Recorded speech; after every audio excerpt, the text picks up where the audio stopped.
ejercido los cargos de licenciado en Ciencias Políticas y Sociales, abogado de los Tribunales de Justicia de la República del Ecuador, ingeniero comercial, mediador de las cámaras de la producción de la SUAY, árbitro de las cámaras de la producción de la SUAY, diplomado superior en gestión ambiental con mención en protección del medio ambiente físico, diplomado en Derecho Notarial y Registral, diplomado en Propiedad Industrial, especialización en Crimen Organizado, Corrupción y Terrorismo, máster en Derecho Administrativo, magíster en Gerencia Empresarial, doctor en Jurisprudencia, doctor PhD en Derecho por la Universidad Andina Simón Bolívar, con la tesis doctoral, el órgano jurisdiccional aplicable a la Unión de Naciones Suramericanas, UNASUR, en trámite de titulación, académico honorario extranjero de la Academia Nacional de Ciencias Jurídicas de Política,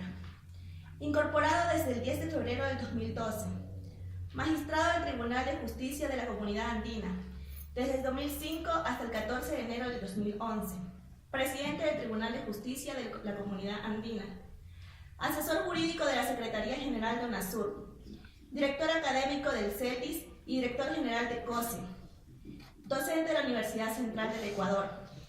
Tendremos la presentación del doctor con el tema ¿Es la Corte Penal Suramericana la solución efectiva para combatir la delincuencia organizada transnacional? Recibamos con un gran aplauso al doctor Osvaldo Salgado Espinosa.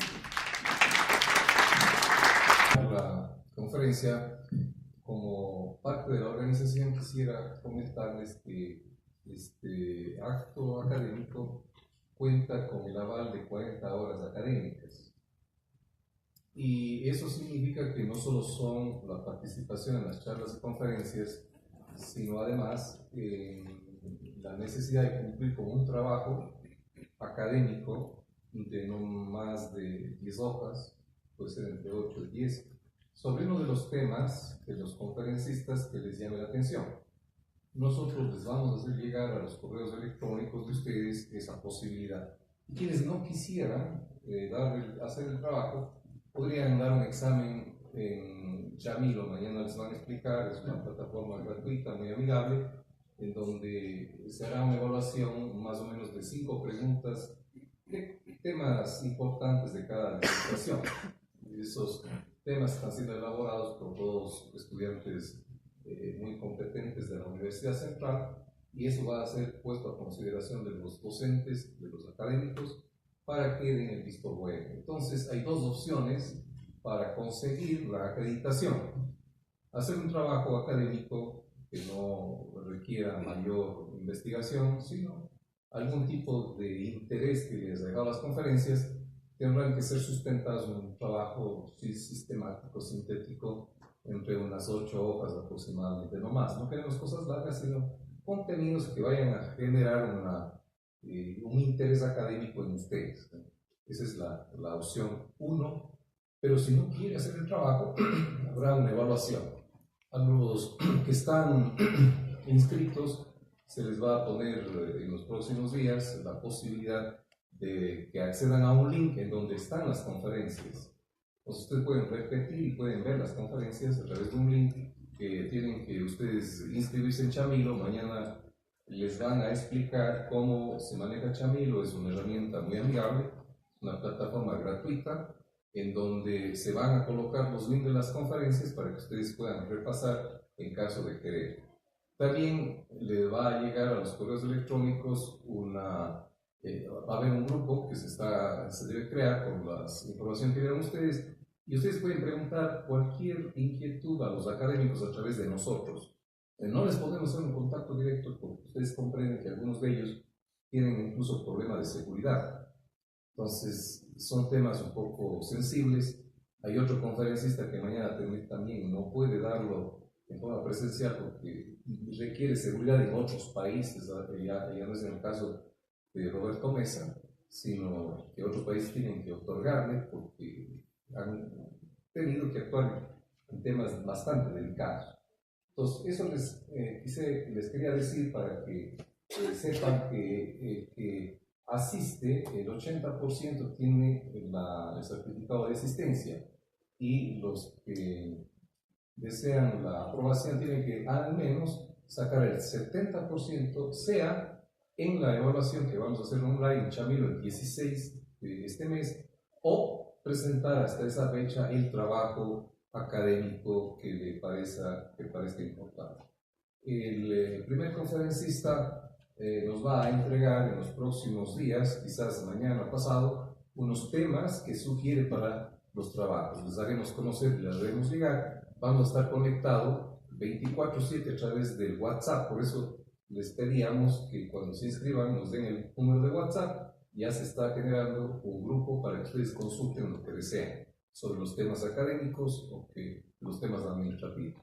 Esto un poco para dar un paso a que los seminarios y las conferencias tengan un poquito más de rigor académico. O sea, no se trata de estar presentes, sino de involucrarnos en la temática y sacar algún provecho. Como ustedes escucharon, creo que en el Ecuador no ha habido una posibilidad seria de que la academia trate estos problemas, sino más o menos se ha toreado, se ha dejado el tema. Nosotros, con la empresa de vida, lo hemos cogido el toro por los cuernos y hemos querido iniciar, como sea, la posibilidad de ir generando paulatinamente cada año, a lo mejor, un seminario internacional de esta categoría.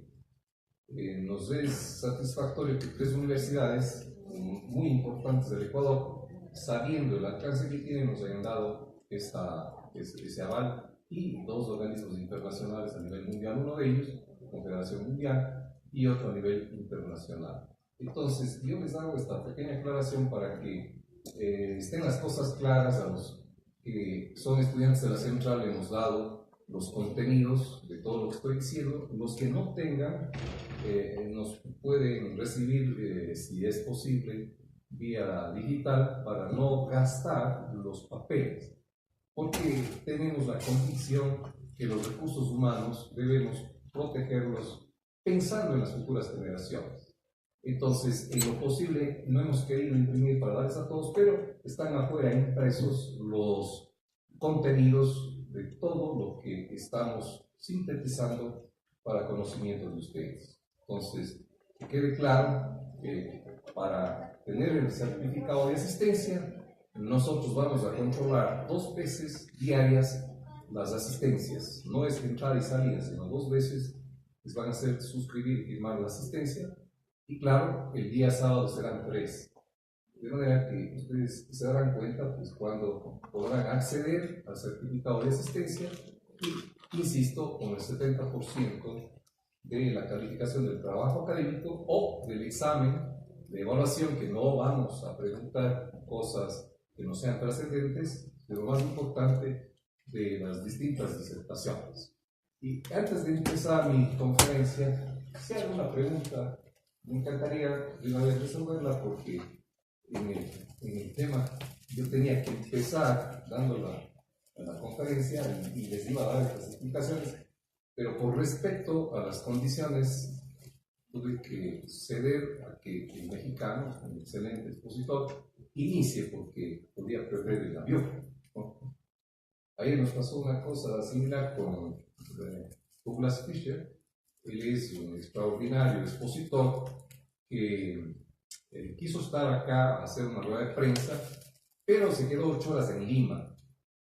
Entonces, él tenía que estar a mediodía acá, nosotros teníamos que dar una conferencia de prensa, y claro, a los medios de comunicación les interesaba tenerle a él.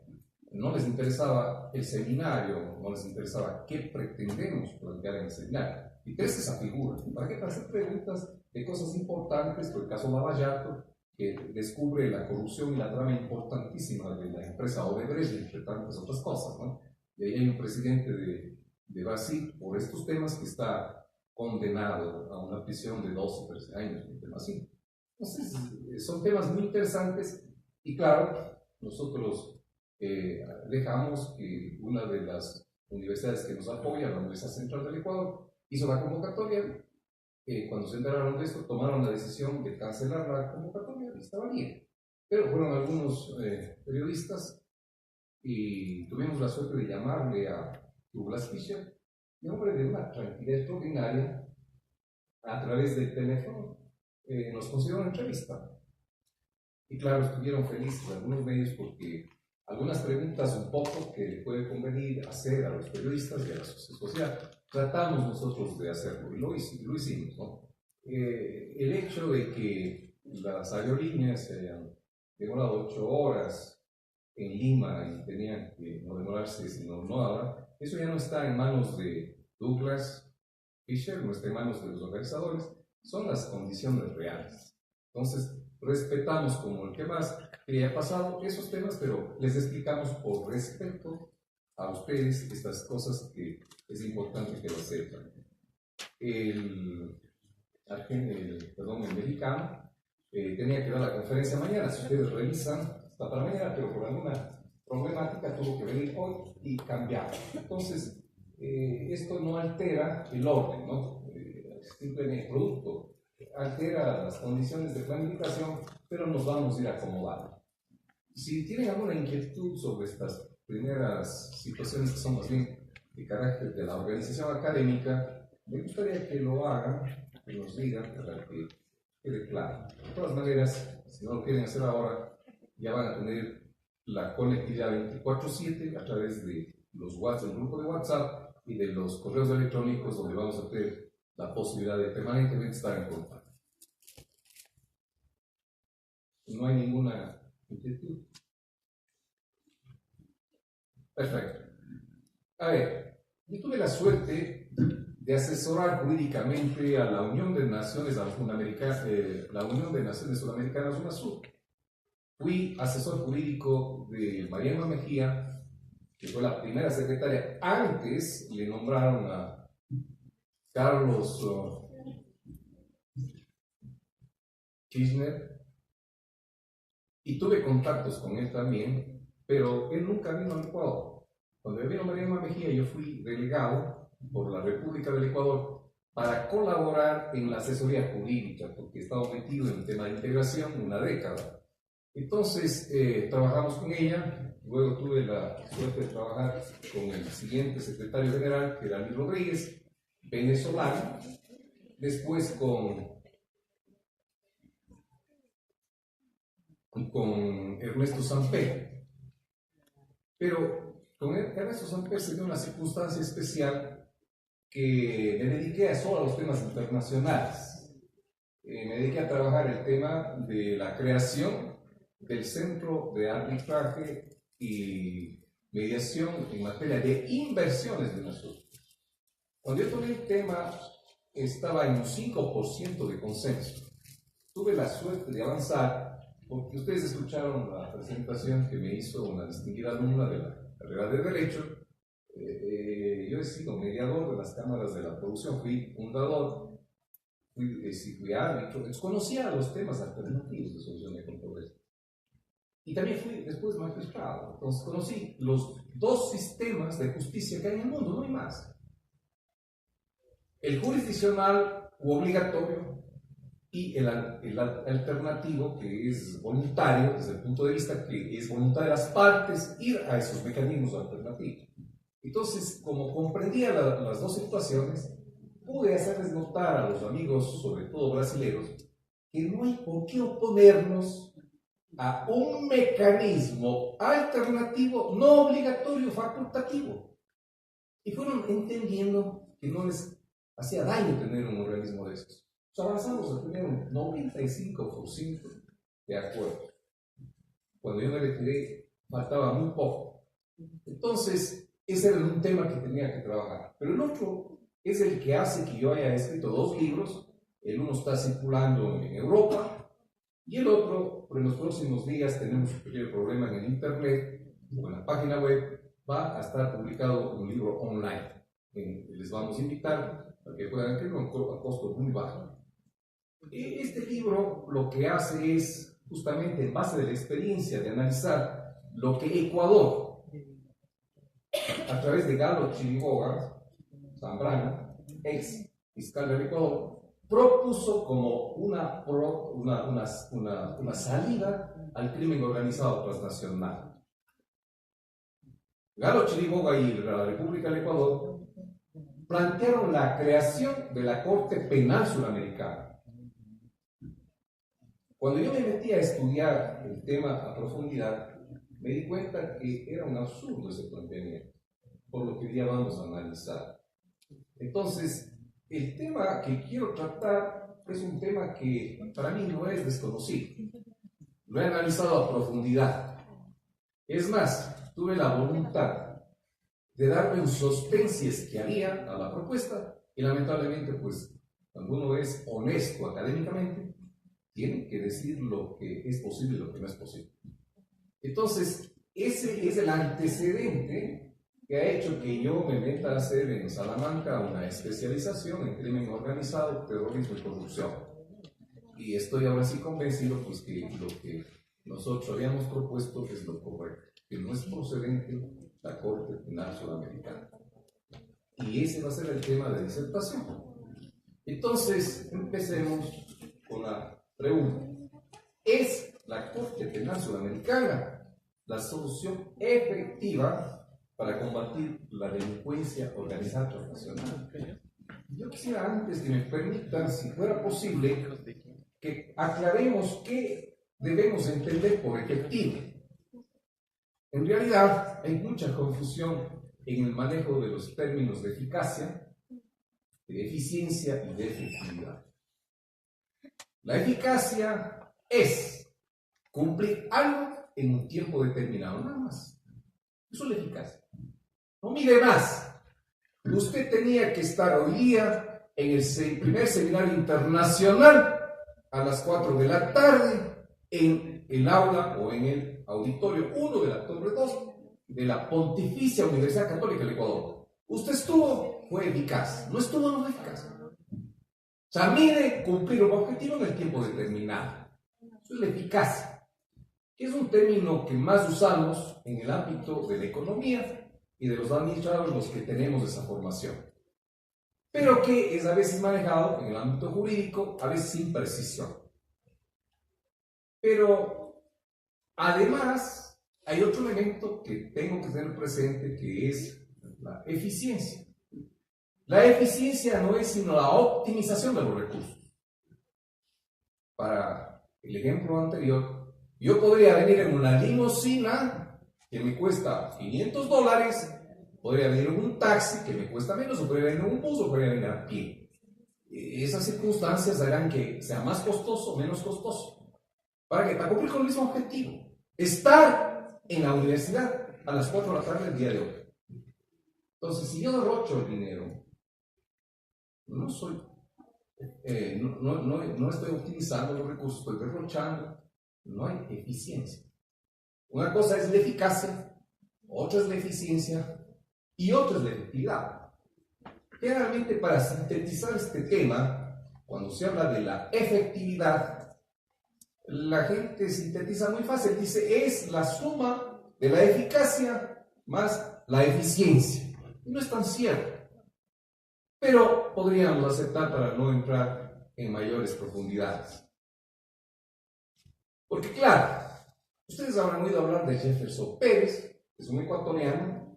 Tenemos la presencia de un conferencista de mañana, Aníbal López, que está aquí, pero como vive en el Ecuador, sabe perfectamente que es el único ecuatoriano que ha ganado medalla de oro a nivel olímpico en la marcha. Si le ponemos a Jefferson Pérez a caminar con mi amigo argentino, no es justo, porque las condiciones de Jefferson Pérez son superiores físicamente y atléticamente a las de Aníbal. Entonces no puedo comparar a dos personas que no tienen la misma capacidad y decir son iguales. Entonces a veces ahí no entendemos bien y creemos que algunos que han conseguido determinados logros son más efectivos que otros que no han conseguido, y eso realmente no es verdad. Hay que depender, para ver la efectividad, las condiciones de arranque y los logros conseguidos. El logro no solo es entonces la eficacia y la eficiencia, sino es las condiciones reales que tú tienes para ello.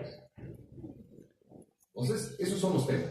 Un poquito quise aclarar que en efecto vamos a hablar si la posición ecuatoriana de crear la Corte Penal Sudamericana es o no una solución efectiva.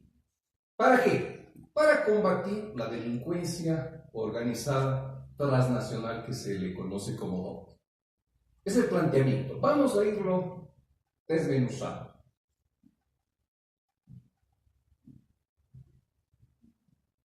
Bueno, como antecedente, hemos mencionado, hay demasiados casos de corrupción como para preocuparnos de la región suramericana, para no solo pensar en los problemas nacionales.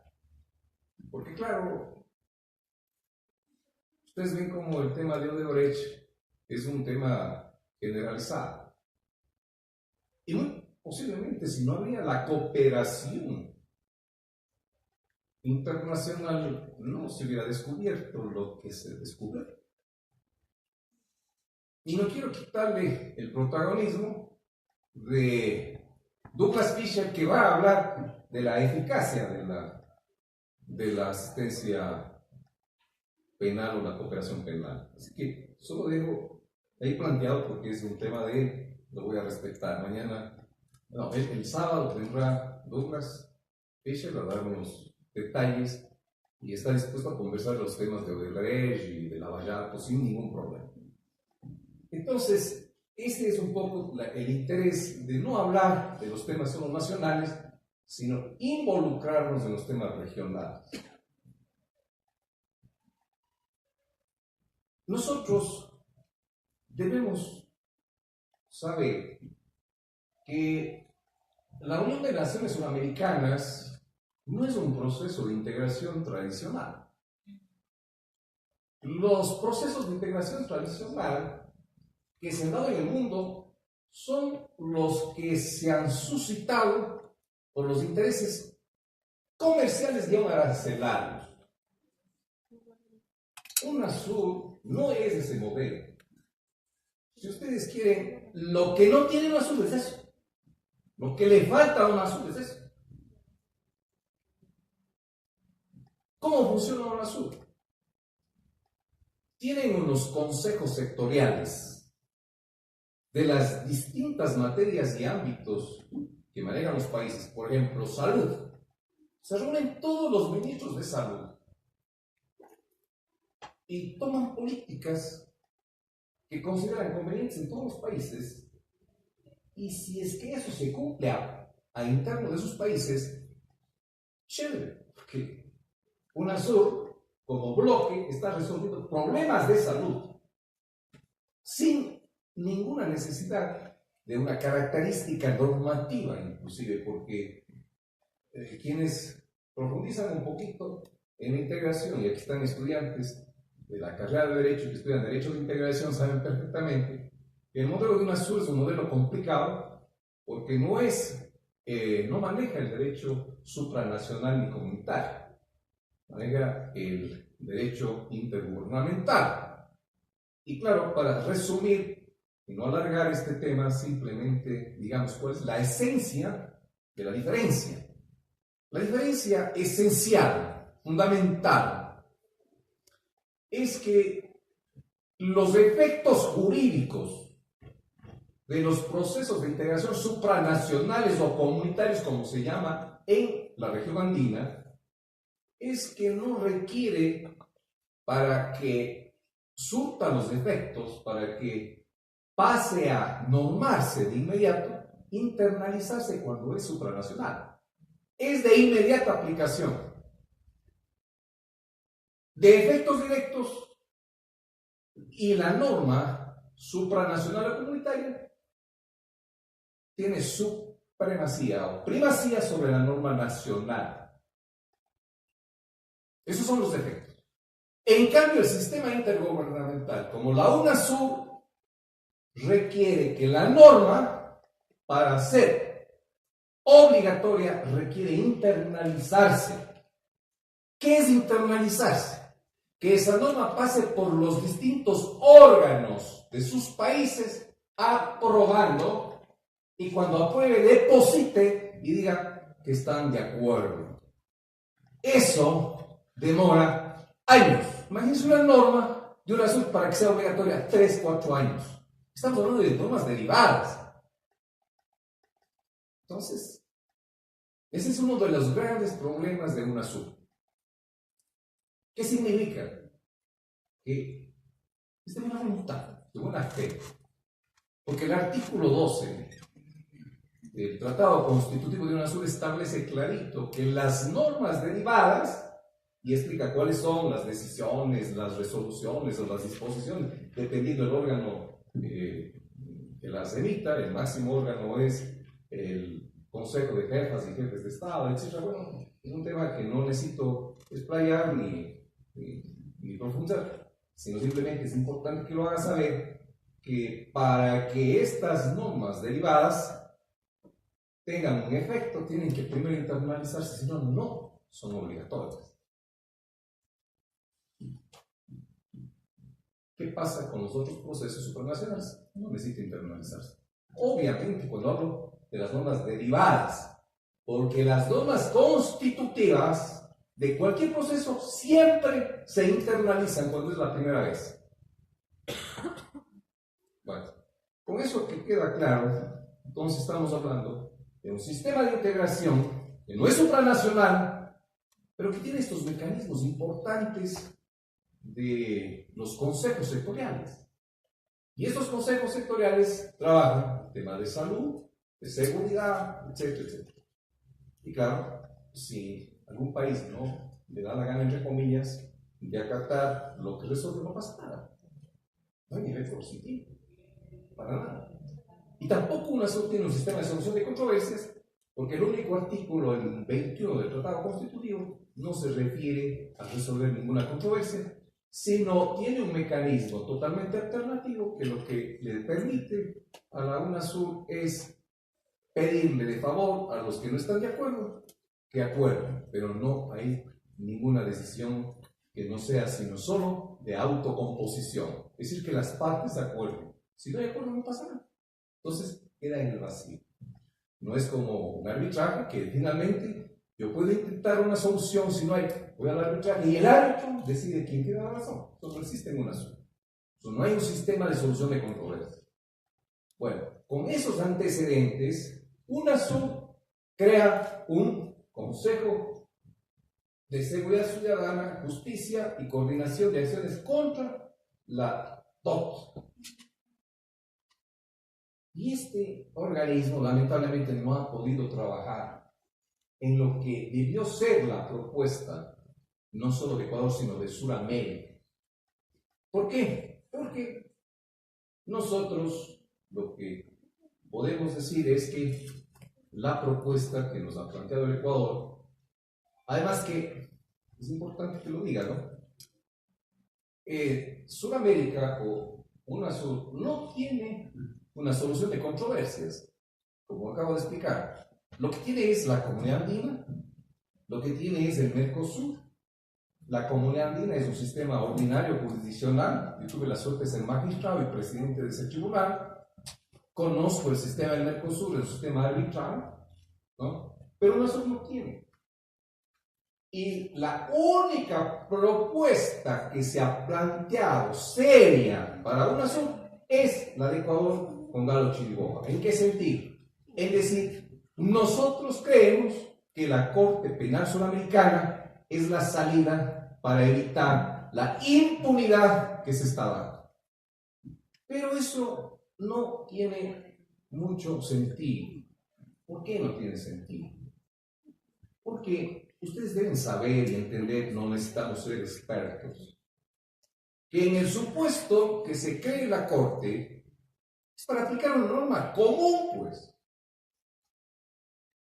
¿Y qué norma común penal existe en Sudamérica? Ninguna. Ni en forma sustantiva ni adjetiva. Los tipos de delitos no son comunes, no son iguales. Hay que partir primero de una aproximación de norma común para hablar de un juez externo que pueda arremeter con el cumplimiento normativo común. Entonces, esa es una debilidad técnica tremenda de la propuesta ecuatoriana. Y otra que me parece también es trascendente es el tema cultural. Nosotros vamos a tener la suerte de tenerle el día sábado a Raúl Osvaldo Torre, que parece que lo conoces. Bueno, están dos, fuiste alumna de Osvaldo Torre, que acaba de venir de Argentina. Él dice lo siguiente: el tema cultural es tremendo. Imagínense lo que pasó en Argentina hace poco. Había un conflicto grande porque en el campo cultural, en un pueblo no contactado, la cultura ha sido que los padres a las hijas de 10 años le inicien sexualmente. Esa parte cultural. Es una cosa tremenda que nos puede llamar la atención, pero es la cultura de ellos, como cuando en la India la vaca es sagrada y no se la toca. Son temas culturales. En ese campo cultural es en donde también hay que respetar la realidad de las sociedades. Y una de las realidades sociales es que Brasil no tiene la... Lo que se trata es de ser mejores, de mejor calidad de vida, etc. Entonces, si eso es lo que se quiere en las constituciones o en los tratados constitutivos de los procesos de integración, ¿por qué nos molestamos? Porque la instrumentalización, la estructura, no responde a esos anhelos. Porque los modelos de gestión siguen siendo inocuos, no son los adecuados. No es culpa de ser felices, no es culpa de buscar un bienestar, no es culpa de querer erradicar la pobreza, porque no hemos sido capaces de ver estructuras y modelos de gestión que nos permitan aquello. Entonces, acá lo mismo. Tenemos los instrumentos jurídicos internacionales, pero en esas investigaciones que tuve la suerte de hacer, que bueno, yo tuve tal vez un privilegio de estudiar conjuntamente Derecho y Administración. Siempre estudié conjuntamente. Entonces, mientras en Derecho me enseñaban la historia del Derecho, en Economía me estudiaba la historia de la Economía. Iba haciéndose una complementación muy interesante. Y es eso que me llevó a que las investigaciones las haga de forma mixta, que se llama ahora, no sé si habrán oído, que está medio de moda, hacer las investigaciones mixtas. En síntesis, la investigación mixta lo que le dice es al investigador: no te preocupes solo del estado del arte dogmático o doctrinario que encuentres. Ve cuál es la realidad. Porque algunos solo quieren la parte dogmática, solo la teoría. Otros en cambio dicen no vale, y solo la parte estadística, la parte real, la investigación de campo. ¿Qué mejor tener las dos? Y qué lindo que cuando lo uno empata con lo otro. Entonces, ahí estamos perfectos en la investigación. Pero si la teoría dice que 1 más 1 es 5 y la realidad dice que 1 más 1 es 2, hay una distorsión. Bueno, siempre yo he hecho las investigaciones en los dos ámbitos. Entonces, esta que yo hice últimamente sobre el tema de la Corte Penal Suramericana, que no la llamé así, sino la efectividad de los modelos de gestión para combatir la delincuencia transnacional organizada, aquí le cambiamos un poco el título nada más, decía que en las encuestas y entrevistas que hice a expertos, porque no se puede distorsionar la investigación de campo preguntando a cualquiera sobre temas de especialización.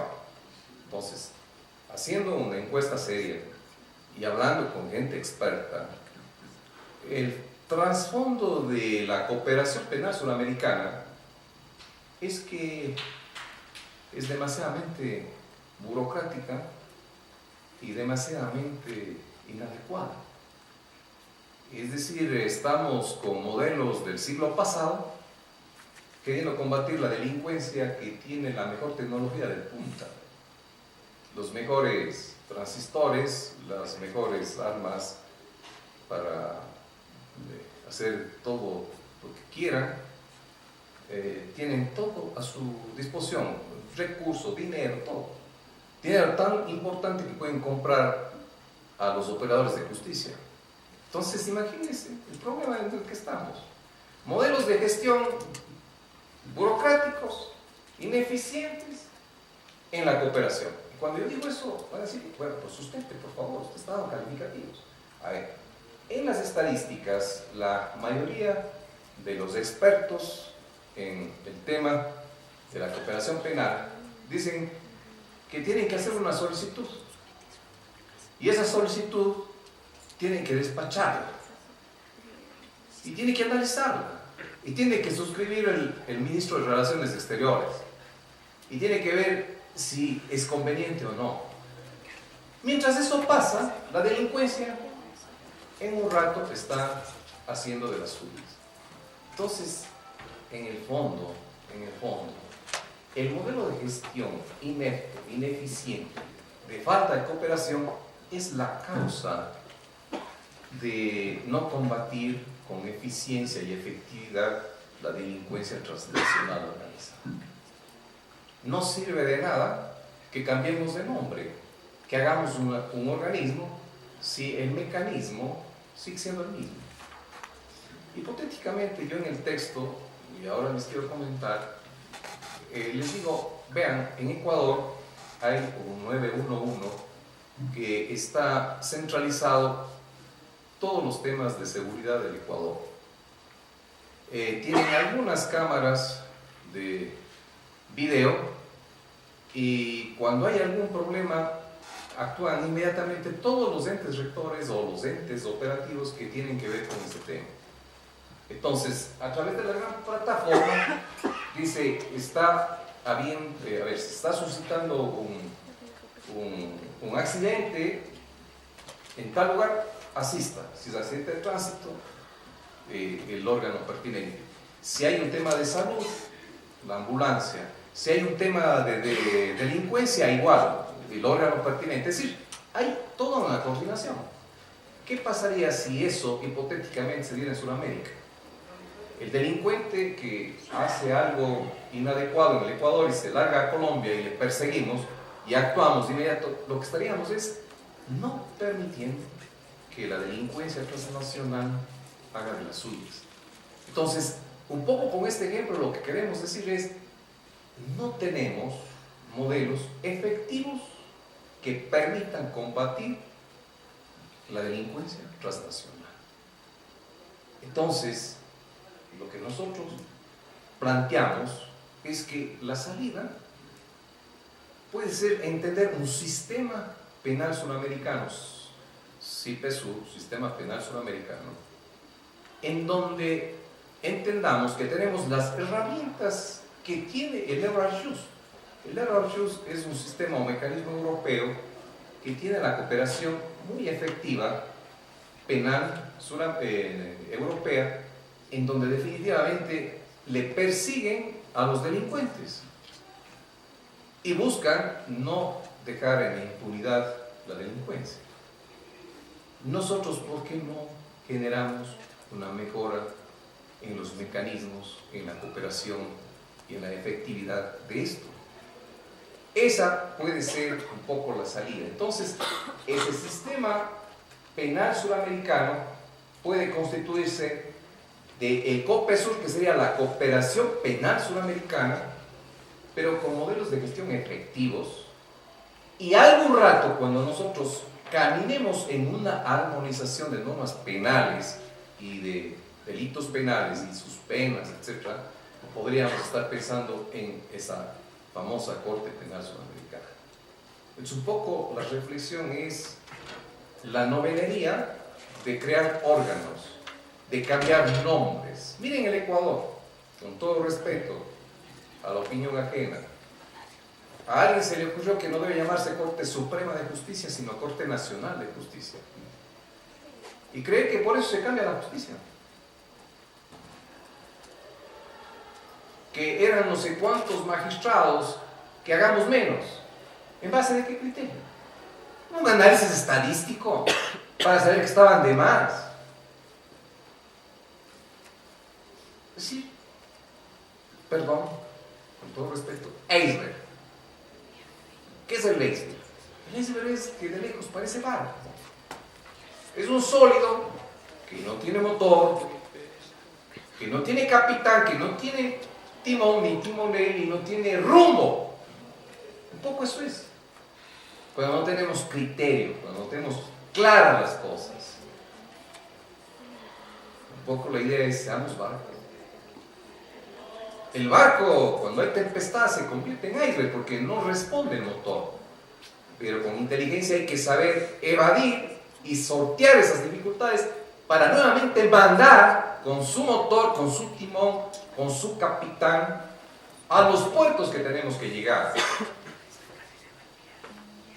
Entonces, si la justicia ecuatoriana quiere cambiar, no es cambiando el nombre, no es construyendo edificios, no es construyendo salas hermosas, porque las sentencias no hacen los edificios, las sentencias hacen los talentos humanos.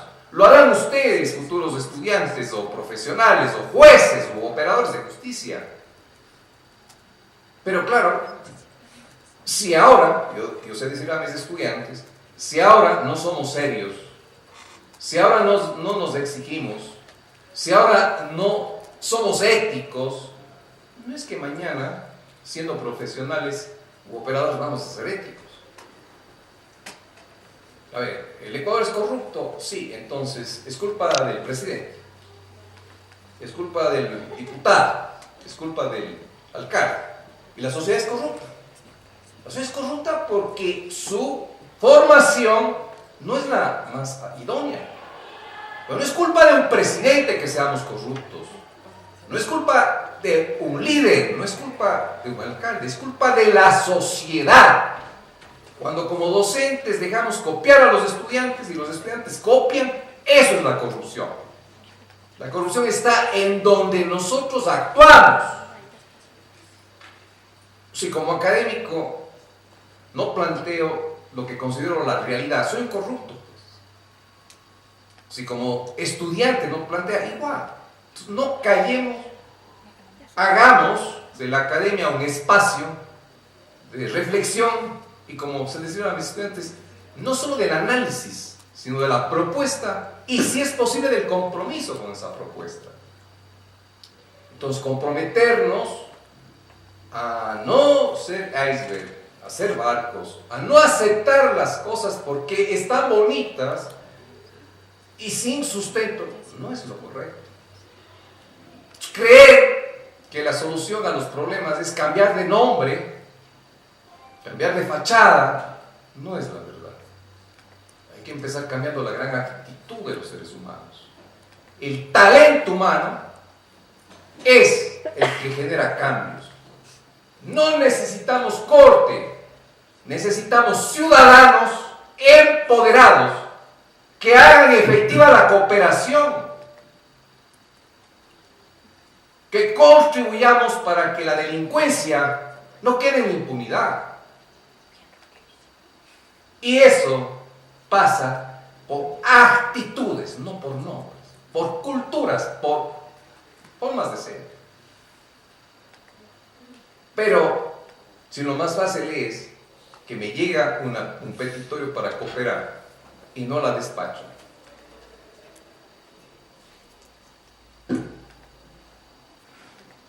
me contaba Raúl Osvaldo Torre, que en el caso de las hermanas de Montañita había sido una pelota entre la Cancillería ecuatoriana y la Cancillería argentina. Ustedes deben también conocer. Pero imagínate que él tuvo que incidir para que se dejen de pelotear y para que ya haya la cooperación. Y es un tema que no es delincuencia organizada transnacional, es un tema muy sencillo.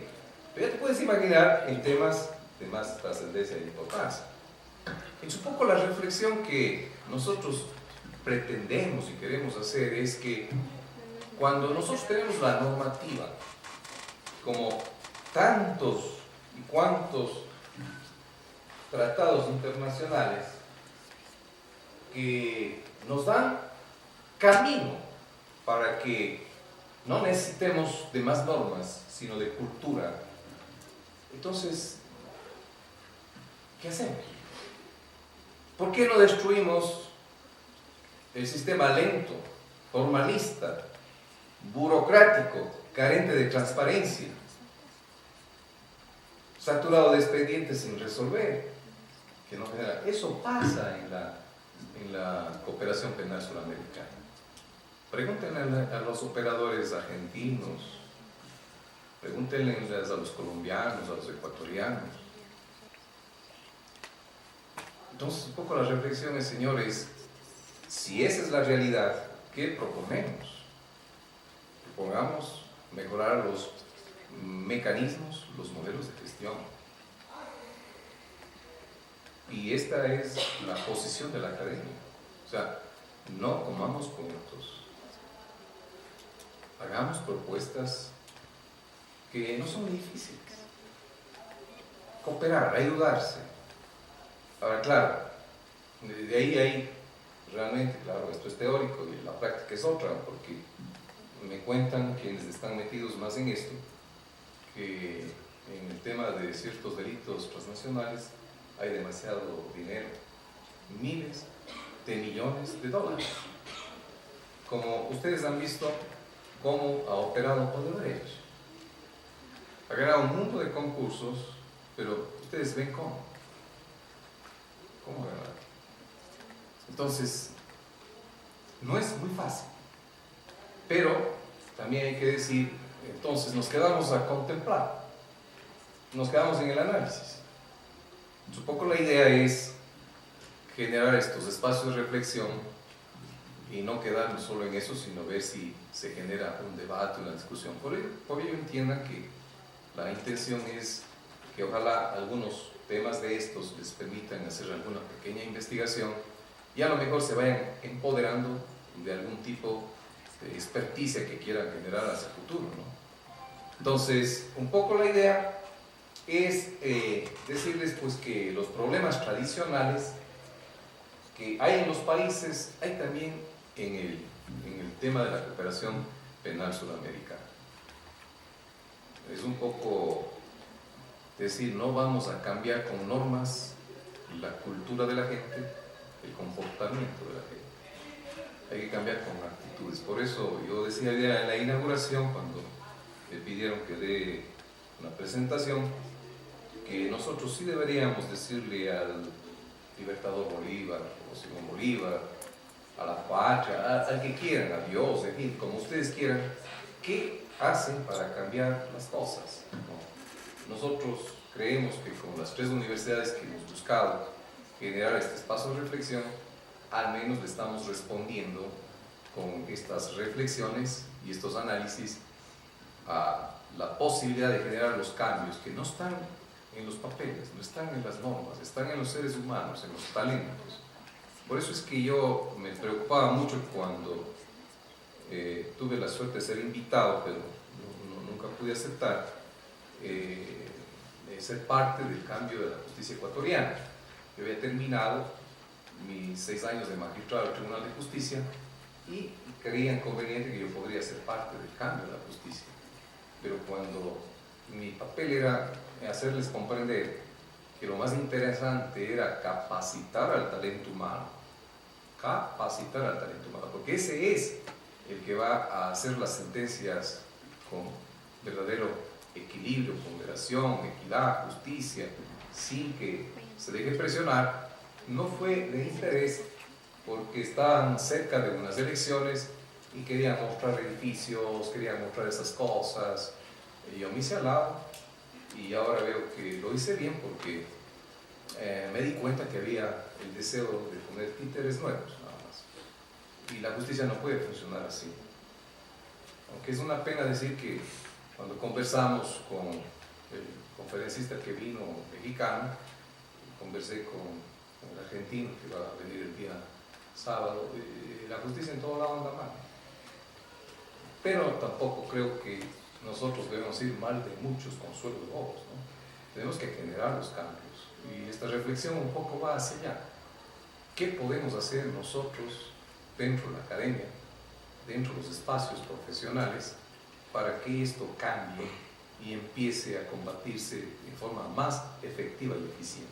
Entonces, claro, si son los medios y mecanismos no idóneos los que no me dan un mecanismo efectivo, entonces, ¿cuáles son? Entonces, nosotros creemos que, por ejemplo, no puede hacerse una petición de un país a otro y demorarse 3, 4 meses en despachar. En Europa funciona bien la policía internacional. Acá nosotros, ¿por qué no generamos una policía en medio del mecanismo del sistema interamericano, una policía interamericana, en donde la gente que opera en los temas delictivos estén de acuerdo en colaborar? Es decir, no necesita el permiso, no necesita la carta del embajador para actuar. Ya tenemos las normas internacionales, excepto Guyana, todos los países suramericanos tienen suscritas. Entonces, aquí ya no se trata de normas, aquí ya no se trata de ver mecanismos, organismos, aquí se trata de ver mecanismos efectivos y eficaces que permitan que la delincuencia transnacional organizada no quede en impunidad. Por ahí un poco es la tendencia. Quizás en el día de mañana pasado ya tengamos algún arreglo de la página web y les vamos a ofertar el libro que habla de la efectividad precisamente de la cooperación penal suramericana. Si ustedes desean, pues estamos dispuestos a contestar cualquier inquietud sobre la temática para concluir el día de hoy. Si tienen alguna consulta, con todo.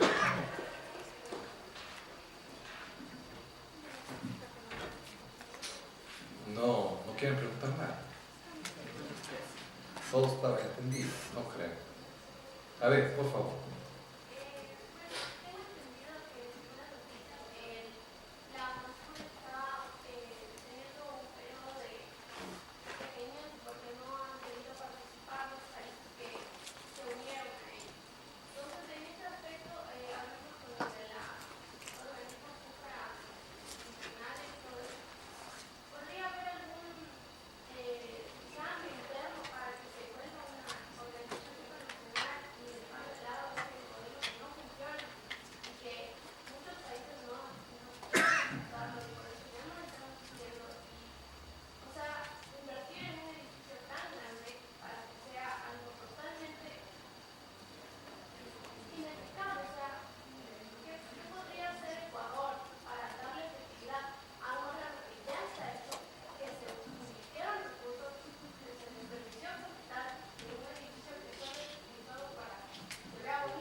Y a propósito, ¿sí saben quién está haciendo las veces de secretario general? Un colombiano que no fue nombrado por nadie, fue nombrado por el ex secretario Ernesto Samper. Mariema Mejía le trajo a una jefe de gabinete que hacía la contabilidad de las finanzas, hacía declaraciones, hacía de todo. Trabajábamos en la Wilson y 6 de diciembre, en donde era la academia diplomática, ¿no? Y ahora le dieron para que funcione, creo que algún organismo mexicano, ¿no? Y para que tenga usted una idea, y estoy totalmente de acuerdo con usted, ¿sabe cuánto cuesta mantener al año esa ruita? $2 millones vale mantener. Y con eso tiene usted un edificio. Eso es una locura. Es una locura. Cuando trabajábamos ahí, en la academia diplomática era muy eficiente, no necesitábamos más, no era necesario. Pero bueno, estoy contándole cosas que no son de fondo, usted me hace una pregunta de fondo. Mire, cuando se le propuso a Rodrigo Borja Ceballos que sea el primer secretario general, Rodrigo Borja Ceballos, un expresidente, un hombre muy versado, tuvo la humildad de pedir a los magistrados del tribunal nuestra opinión. Y no le dimos la opinión que no puede ser intergubernamental, que tiene que ser supranacional. Y cuando los presidentes le dieron el apoyo, inclusive Rodrigo Borja Ceballos me dijo con nombres y apellidos los presidentes que le estaban apoyando, pero cuando empezaron problemas de protagonismos de algún ex jefe de Estado, no le dieron el apoyo, y como no le dieron el apoyo, él no aceptó ser secretario, porque él ya se dio cuenta que UNASUR está realmente funcionando medio pegado con saliva. ¿Por qué le digo esto? Porque lamentablemente para tomar una decisión en UNASUR tiene que haber el consenso. Y yo quiero exagerarle, pero la exageración puede hacerle comprender de mejor manera. Si usted quiere comprar unos muebles, tendrían todos que estar de acuerdo. Y si a uno no le gusta el color, ya no se compra. Ya no se compra. Estoy exagerando un poquito. Es decir, si no hay una decisión de los 12 países miembros, nada funciona. Pero hay cosas, y yo les he dicho a mis estudiantes, me gustaría dirigir un tema de tesis, de hacer un análisis de qué debería ser por consenso, qué no debería ser por consenso, o sea, qué debería ser de estricta competencia, por ejemplo, del secretario general, qué sería de ninguna competencia de él y tendría que ser de los 12 países miembros, qué requiere una mayoría simple, otra calificada, pero hacer ese análisis de qué cosas requieren por lo menos de la mitad más uno, otras de los 2/3 y otras de la totalidad. Es un tema un poco muy complejo de hacer, pero podría por ahí ir el camino, es decir, olvidarnos de que todo tiene que ser por consenso o todo tiene que ser por un personaje que lo decide, o sea, ni una ni la otra, sino saber decir, para tales competencias sería esto y lo otro. Es claro, el problema es que como está de veces de secretario general, una persona que nadie le nombró, absolutamente nadie. Están molestos los argentinos, están molestos los brasileños, están molestos muchos países, porque se hizo un concurso de directores generales y ellos que concursaron no pueden estar al mando de la Secretaría General cuando en el reglamento establece que el director más antiguo tiene que estar. Fíjese esa cosa. Y otra, lamentable, y yo había dado informes que no es conveniente y por eso no les ha gustado, pero imagínense que los representantes de los países están en UNASUR haciendo valer los derechos o los intereses de los países, algo absurdo. O sea, un órgano internacional, el momento que se forma, ya no se forma para representar al país, sino al proceso integrador. Cuando yo tomé juramento para ser magistrado del Tribunal de Justicia, lo hice no para representar al Ecuador, sino para representar a la comunidad andina. Y cuando yo fui magistrado, sentencié muchas veces en contra de Ecuador, porque Ecuador incumplía. Y yo no me fui para defender a Ecuador, yo no era abogado, Ecuador era juez. Lo mismo en el UNASUR. O sea, en el UNASUR hay estos señores que hasta ahora siguen y manejan las cosas cuando está expresamente prohibido. Aquello hay un artículo en el reglamento que dice que no pueden interferir los países a los funcionarios. Y ahora hay todo eso, entonces están molestos porque hay un manejo irrespetuoso. Imagínense que cuando Ali Rodríguez reclamó a un actual presidente, inclusive Evo Morales estaba por Europa, no le dejaban aterrizar, tuvieron 2 o 3 horas en el aire. Y Ali Rodríguez reclamó eso. Hubo una carta de Perú reclamándole que quién le ha dicho a él que hable a nombre de UNASUR. Y en efecto tenían razón, porque la Secretaría General de UNASUR no es un órgano decisorio, perdón. Hay 3 órganos superiores decisorios que son el Consejo de Presidentas o Jefas y Jefes de Estado le llaman. Después está el Consejo de Ministras y Ministros de Relaciones Exteriores. Después está el de delegadas y delegados. Y debajo está la Secretaría. Pero la Secretaría está como un órgano asesor técnico. Entonces, ¿qué es lo que pasa? Verá, es una cosa de locos. Quieren que el secretario sea un expresidente, un ex canciller. Quieren que sea a ese nivel. Pero él es asesor técnico del Consejo de Delegadas y Delegados. Y los que van de delegadas y delegados son de tercer, cuarto nivel de las cancillerías. Y no se sienten a gusto un expresidente que le mande uno de cuarto, quinto nivel de uno. Entonces es un problema que no tiene lógica. Es una estructura que quieren a la fuerza que responda a otro modelo de organización porque no entendieron lo que aprobaron. No entendieron. Entonces, claro, el problema es, pongámonos en el zapato ajeno. Brasil es medio UNASUR. Entonces, los brasileños, muy molestos, de que por la ventana Samper le ha traído a Yuri, que está ahorita, sin ningún concurso, le nombró. Y él está en representación de los 12 países. Amor a Dios, cuando solo es un órgano técnico. Está muerto el UNASUR.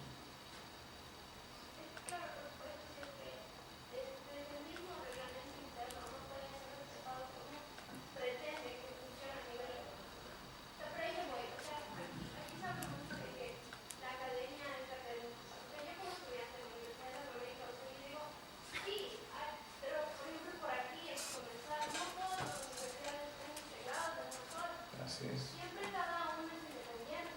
Y si es que logran hacer un consenso entre universidades, es muy difícil. Entonces, porque simplemente los rectores no quieren participar o porque existe cierta discriminación. Entonces, ¿cómo que organismos internacionales, si es que ni siquiera desde la academia existe cierta pluralidad? O sea, por ejemplo, en este caso, en UNASUR, cada representante ve por su país. No ve en general. Entonces, obviamente es cultural, porque cada quien va a defender su cultura, etc. Pero si quieren hacer un cambio desde la academia, si quieren que las estructuras funcionen, o sea, por ejemplo, en este caso nosotros debería eliminar, porque no nos está llevando a ningún lado. Y deberíamos acoger medidas que sean efectivas, o sea, yo qué sé, poner instalaciones ahí de la Corte Interamericana de Derechos Humanos, instituciones que sí sirven, que con los sentencias y resoluciones son efectivas y que son tratadas por los estados y lo respetan, porque son no respetadas ni siquiera por los países que están dentro de ellos. Vamos a tener ese sistema.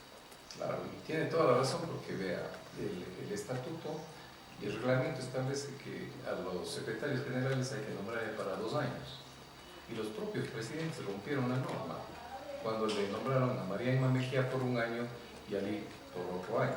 O sea, desde ahí empieza la romperse la norma, ya, para que tenga usted una idea. Pero no solo es eso, no solo es eso. El problema es más complejo todavía, porque, miren, a mis estudiantes, y afuera está un libro que en las bibliotecas, en las librerías vale $150, se llama El ABC de Derecho para la Integración, y estamos hoy día obsequiando a $30 para los que han venido al seminario y se les obsequia 2 libros más, ¿no? Pero una de las preguntas al iniciar yo el primer capítulo de ese texto, que se llama El ABC del Derecho para la Integración, que además es un libro que debe ser la 10ª versión que fuimos haciendo desde cuando tuvimos la suerte de ser profesores de posgrado de la Universidad Técnica Particular de Loja, preguntamos, ¿para qué la integración? Primerito, ¿para qué la integración? Y claro, la respuesta es para que haya mejor calidad de vida, para que haya mejor bienestar. UNASUR nos lleva a eso. Si nos está llevando a eso, impulsemos, y si no, no. Pero hay un problema, le digo con toda franqueza, y es una debilidad a nivel de todos la región, inclusive. Nosotros tendríamos la obligación, y a eso quisiéramos llegar a la conclusión, quizás sea posible que nos pongamos una fecha para hacer el segundo encuentro, pero no, de una forma colectiva, como usted muy bien lo plantea. Ojalá hayan más universidades, y entre más universidades hagamos un encuentro mucho más fuerte. ¿Y cuál es la idea? La idea es que hagamos observatorio, participación ciudadana. A ver, en la Cuba Andina han habido horrores. La Getúlio Vargas hizo un estudio y encontró barbaridades en el sistema de integración comunitario de la Comunidad Andina, ¿no? ¿Y por qué se da eso? Porque no hubo una veeduría ciudadana, que en mi criterio ese es el papel, el rol que debería tocar el Parlamento andino. Pero el Parlamento, hay dos hipocresías. La una hipocresía es crear un órgano sin funciones y después decir, ¿qué has hecho? Nada. Pero si no le diste funciones, no le diste atribuciones, ¿por qué le reclamas? Pues, por ejemplo, con todo respeto, si ustedes revisan las competencias del Parlamento andino, no tiene nada. Es decir, es para que hagan seminarios, viajen, hagan conferencias, nada más. ¿Qué debe hacer el Parlamento? Dos cosas fundamentales que hacen en los países. El uno, las normas. Para las normas, la aproximación y luego normar. Y dos, lo que hacen los parlamentos, la fiscalización. ¿Dónde está la fiscalización que han hecho de la comunidad andina? Bueno, entonces, ¿qué va a pasar si no hay fiscalización de UNASUR tampoco? ¿Qué veeduría ciudadana existe seria? Ninguna. Un poco la idea en las conclusiones es proponerles eso, ¿no? A ver, finalmente, ¿qué conclusión sacamos? Ojalá, fruto del día sábado, que se va a clausurar, sea generar a lo mejor una corriente de hacer un observatorio de los procesos de integración. Por ejemplo, y si usted puede, invítele a los estudiantes a que vengan un poco más a esto, y ojalá el día sábado ya estemos 5 veces más y podamos, haciendo conciencia, generar, unir el hombro y salir adelante. Y, por ejemplo, crear una página web, no a nivel local, sino a nivel regional, para que empiecen los ciudadanos a dar opiniones fundamentales. Entonces, ¿por qué? O sea, que dejemos que los organismos de integración, como ahorita estamos hablando de UNASUR, sean libres. Los ciudadanos exijamos que sean barcos, que nos den respuestas, ¿no? Entonces, yo le agradezco la reflexión y le felicito, porque de eso se trata. Y si ya usted es una especie de semilla para generar un cambio, este seminario ya tuvo éxito. Así no aquí no se trata de cantidad, aquí se trata de calidad, porque la calidad va a liderar la cantidad. Entonces, seamos esos ejes reproductores de estos conceptos nuevos, ¿no? Es claro, UNASUR, en mi criterio muy personal, no necesita tener la cantidad de burocracia. Porque ¿qué hacen estos señores? ¿Qué hacen? ¿Qué hacen? ¿Qué hace un secretario? ¿Qué hace un secretario de una institución? Es dar fe de las cositas, de las reuniones, guardar los documentos. Eso es la secretaría. Asistir técnicamente. Y para eso tantos millones. O sea, permítanme decirles, lamentablemente, las cosas a veces creen que se cambian con nombres, con edificios, con pomposidades, y realmente lo que hacemos es demostrar que somos ineficientes. Perdónenme, con un año que cuesta mantener el edificio, tenemos ya un edificio, no es necesario que... Ahora, claro, yo respeto las posiciones fundamentadas que dicen, por ejemplo, ese puede ser un ícono para el turismo, ¿ya? Pero bueno, eso es otro tema. Eso es otro tema, ¿no? Porque hay algunos que dicen, la Torre Eiffel, ¿cómo es? Bueno,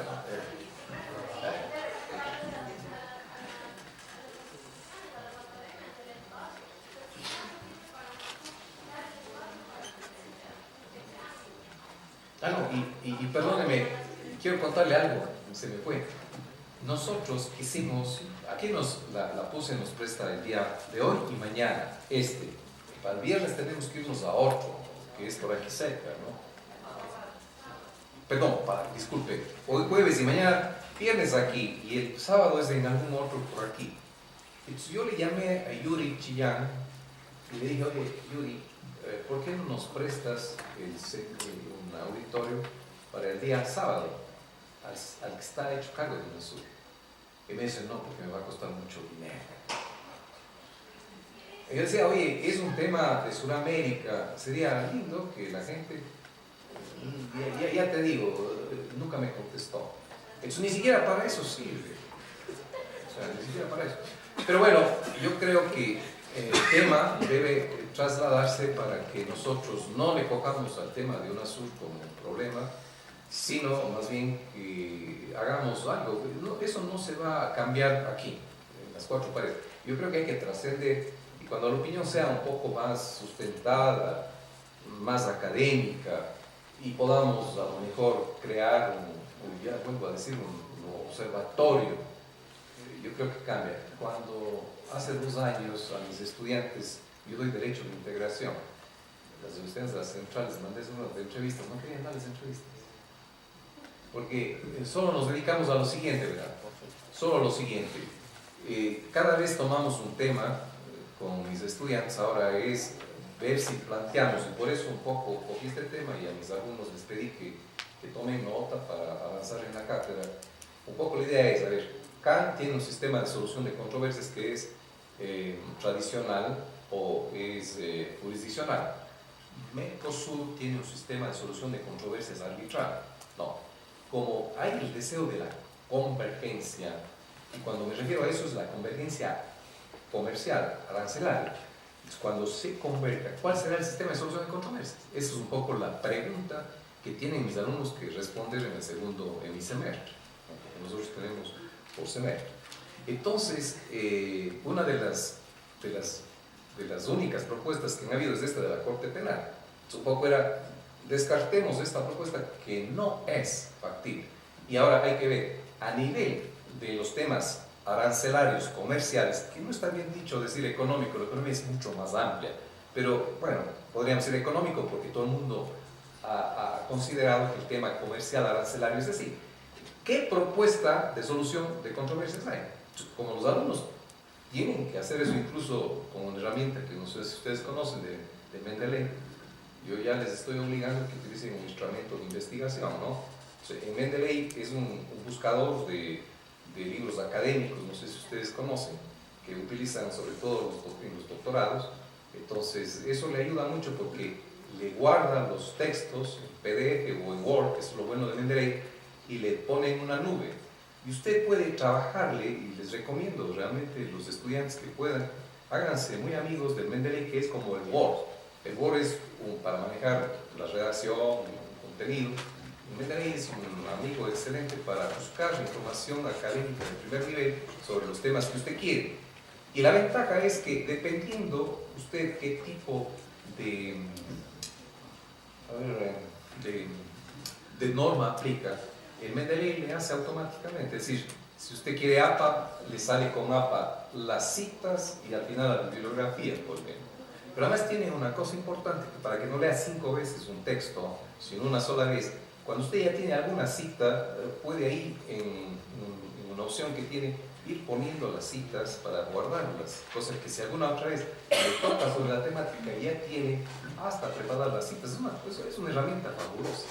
Entonces, claro, es importante que nosotros, por eso quisiéramos que hayamos generado alguna pequeña inquietud, empecemos a hacer investigación un poco más seria, viendo qué dice la gente también, porque en el tema de la doctrina hay mucha gente que coincide que para que cambie el modelo de UNASUR va a ser imposible, porque Brasil todavía sigue en el modelo intergubernamental, y eso es lamentable, pero es real.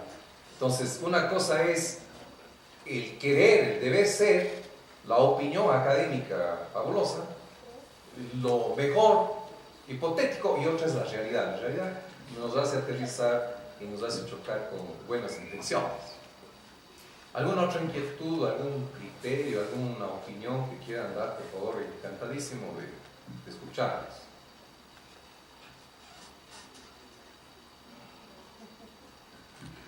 están cansados, ¿no?